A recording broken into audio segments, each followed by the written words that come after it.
السلام علیکم ورحمۃ اللہ وبرکاتہ۔ میں سید اللہ نواز جیلانی، آپ دیکھ رہے ہیں جیلانی وائس۔ امید کرتا ہوں آپ خیریت سے ہوں گے۔ چینل کو سبسکرائب نہیں کیا تو سبسکرائب کیجئے تاکہ ہر آنے والی ویڈیو آپ تک پہنچ سکے۔ شداد کا بنایا ہوا شہر، التي لم يخلق مثلها في البلاد۔ ترجمہ کنز ایمان کہ ان جیسا شہروں میں پیدا نہ ہوا۔ تفسیر صراط الجنان، التي لم يخلق مثلها في البلاد کہ ان جیسا شہروں میں پیدا نہ ہوا۔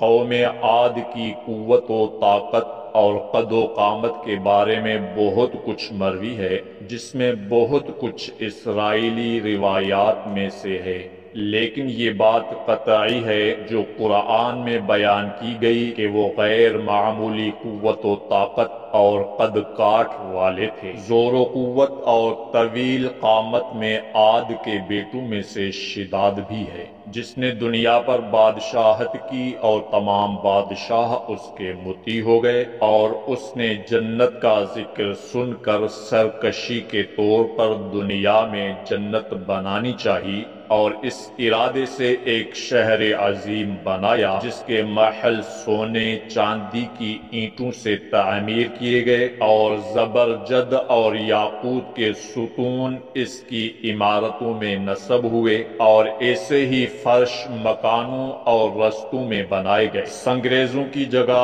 آبدار موتی بچھائے گئے، ہر محل کی گرد جواہرات پر نہریں جاری کی گئیں، قسم قسم کے درخت حسن تزئین کے ساتھ لگائے گئے۔ جب یہ شہر مکمل ہوا تو شداد بادشاہ اپنے اعیان سلطنت کے ساتھ اس کی طرف روانہ ہوا۔ جب ایک منزل فاصلہ باقی رہا تو آسمان سے ایک ہولناک آواز آئی، جس سے اللہ تعالیٰ نے ان سب کو ہلاک کر دیا۔ حضرت امیر معاویہ رضی اللہ تعالی عنہ کے عہد میں حضرت عبداللہ بن قلابہ رضی اللہ تعالی عنہ صحرائے عدن میں اپنے گمے ہوئے اونٹ کو تلاش کرتے ہوئے اس شہر میں پہنچے اور اس کی تمام زیب و زینت دیکھی، اور کوئی رہنے بسنے والا نہ پایا۔ تھوڑے سے جواہرات وہاں سے لے کر چلے آئے۔ یہ خبر حضرت امیر معاویہ رضی اللہ تعالی عنہ کو معلوم ہوئی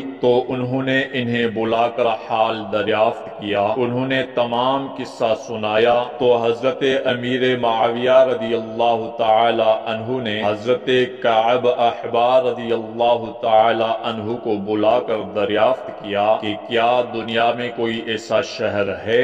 انہوں نے فرمایا ہاں، جس کا ذکر قرآن پاک میں بھی آیا ہے۔ یہ شہر شداد بن عاد نے بنایا تھا اور وہ سب عذاب الہی سے ہلاک ہو گئے، ان میں سے کوئی باقی نہ رہا۔ اور آپ کے زمانے میں ایک مسلمان سرخ رنگ والا، نیلی آنکھوں والا، چھوٹے قد کا، جس کے ابرو پر ایک تل ہوگا، اپنے اونٹ کی تلاش میں اس شہر میں داخل ہوگا۔ پھر حضرت عبداللہ بن قلابہ رضی اللہ تعالی عنہ کو دیکھ کر فرمایا بخدا وہ شخص یہی ہے۔